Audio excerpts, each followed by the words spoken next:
memberikan amsal, berbagai permisalan untukmu. Maksudnya apa? Jadi di kesempatan ini Nabi disebut apa? Mashura, orang yang disihir. Dalam kesempatan yang lain Nabi disebut apa? Wa ma huwa biqailin syair, penyair. Wa ma huwa apa disebut juga Mbak? Sahir. Jadi mereka tidak konsisten. Satu kadang menyebut Nabi mashur yang disihir, tapi kadang lain menyebut Nabi apa? Sahir, penyihir. Kan tidak mungkin itu apa? Meletakkan dua sifat yang bertentangan pada satu orang yang sama. Beliau itu sebagai penyihir atau yang disihir. Di kesempatan lain mereka menyebut apa? Nabi sebagai orang gila, majnun, ya, orang gila. Padahal kalau mereka menyebut sebagai sahir, orang penyihir, masa orang penyihir gila, ya kan? Nah, jadi ini tidak, atau mereka menyebut apa? Syair, syair apa? Pembuat syair, penyair, syair. Nggak mungkin orang syair, penyair, pembuat syair-syair yang indah itu seorang yang gila. Jadi tuduhannya itu macam-macam kepada orang yang sama. Yang itu tidak. Jadi apa ya namanya? Itu berarti sudah pasti ngaco gitu loh. Karena tuduhan itu nggak mungkin, tuduhan itu berlawanan gitu. Tidak mungkin sihir ahli sihir sekaligus yang disihir. Tidak mungkin syair, orang yang pintar membuat syair pada sama dilekatkan sebagai orang yang majnun, orang yang gila, gitu. Dan macam-macam sebutan mereka kepada Rasulullah SAW. Nah maka disebutkan undur kaifa darabulakal amsal. Jadi perhatikan, mereka itu membuat berbagai macam amsal, permisalan, tuduhan macam-macam kepada kamu. Yang itu semua sudah pasti tidak mungkin benar. Maka disebutkan fadallu, maka mereka tersesat. Gitu. Bukannya tersesat, kalau sudah tersesat apa yang terjadi? Fala yastati'una sabila, maka mereka tidak menemukan jalan lagi. Orang sesat apa? Iya, tersesat. Ternyata sarang sesat itu berarti apa? Tidak tahu jalan yang benar, namanya tersesat. Orang mau pulang, tersesat apa berarti? Berarti nggak sampai rumah, jalannya itu keliru semua. Orang mau ke tempat tujuan mana? Kalau tersesat kapan? Ketika jalannya nggak benar, ya akhirnya tidak bisa mengantarkan kepada tujuan. Nah ini yang terjadi pada mereka, tersesat. Tidak nyampe kepada tujuan. Nah sekarang pertanyaannya, tadi tidak dibantah secara langsung disebutkan mereka itu memberikan berbagai macam amsal. Itu sudah menunjukkan apa? Kedustaan mereka. Itu. Nah yang lainnya lagi kita lihat, coba kita petani, kita telaah satu persatu. Rasul itu apa sih? Utusan Allah. Untuk membuktikan Rasulullah sebagai utusan Allah itu apa buktinya? Apa? Mukjizat. Harusnya mereka bertanya kepada Rasulullah tentang apa? Mukjizatnya, bukan makan atau tidak makan. Makan itu tidak menjadi ukuran bahwa dia adalah seorang nabi atau rasul. Gitu? Pergi ke pasar itu tidak menjadi ukuran bahwa seseorang itu menjadi rasul. Rasul itu adalah disebut rasul, disebut nabi kalau punya mukjizat. Itu. Jadi ibaratnya itu kalau antum itu katakanlah penduduk kampung di sini. Apa bukti antum penduduk situ? KTP, ya. Antum kok lulusan perguruan tinggi mana gitu misalnya? UGW atau apa misalnya. Lalu kemudian apa buktinya? Ijazah. Ya kan?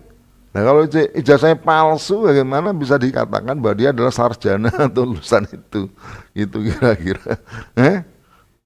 Jadi kalau kita lihat buktinya itu, nah sekarang kalau ada seorang orang ana nabi, ana nabiullah, itu utusan Allah. Ini kan perkara berat orang ngaku sebagai nabiullah itu. Coba bayangkan kalau dia bukan nabi, lalu kita imani, masuk neraka enggak kita? Masuk neraka, mengimani orang yang berdusta. Atau sebaliknya, dia ngaku ana nabi, aku nabi, terus dia diimani, masuk neraka enggak? Masuk neraka, mendustakan seorang nabi. Ini perkara besar. Yang taruhannya itu neraka. Kalau kita mengimani yang bukan nabi sebagai nabi, masuk neraka. Menolak orang yang betul-betul nabi, masuk. Jadi beriman bisa masuk neraka, kafir masuk neraka kalau tidak betul bahwa ini adalah betul-betul seorang nabi. Berarti apa? Berarti Allah itu membekali setiap nabi punya mukjizat. Ini pasti punya mukjizat untuk membuktikan bahwa dia adalah nabi. Itu. Jadi nabi mukjizat itu maka penting, harus ada. Karena itu menjadi bukti. Maka bukti bahwa seorang itu disebut nabi bukan karena dia makan, bukan karena dia punya kekayaan, dia ke pasar, ya, punya kebun. Orang tidak makan berhari-hari bisa bahaya, gitu. Orang bertapa mungkin berhari tidak makan. Apakah kemudian jadi nabi karena tidak mau makan? Apa kalau ke pasar lu kemudian otomatis jadi nabi? Gitu? Tidur aja misalnya. Apa kalau orang punya kebun adalah kemudian jadi seorang nabi?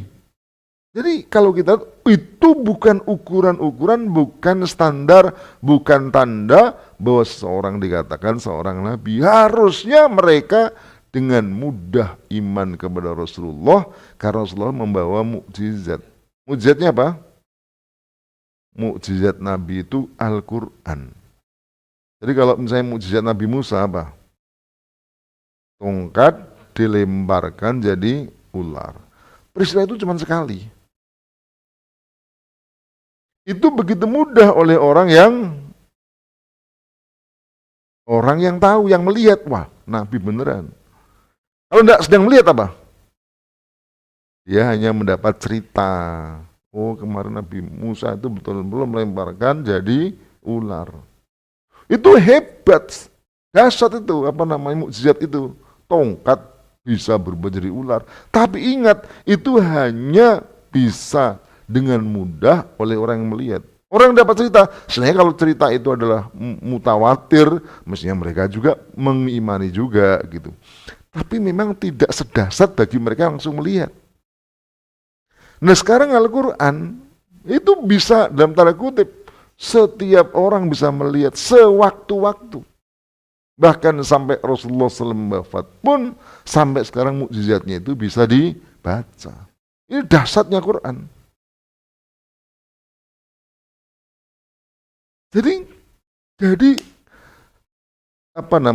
Quran itu susunannya itu ya. Jadi kalau kita perhatikan dari sisi keindahan bahasa itu tidak ada karya manusia yang secara bahasa itu lebih indah daripada Quran. Sedangkan secara isi juga nggak ada yang bisa mengetahui yang sehebat Al-Quran. Nah orang itu kadang membuat karya tulis itu tidak bisa dua-duanya. Kalau ingin mengutamakan isi, biasanya dia harus mengabaikan keindahan bahasa. Kalau orang itu ingin mengutamakan keindahan bahasa seperti puisi segala macam, dia akan mengabaikan isi. Gitu? Coba kita orang ahli puisi, dia cuma membuat orang indah, tapi tidak bisa menerangkan hakikat yang diterangkan.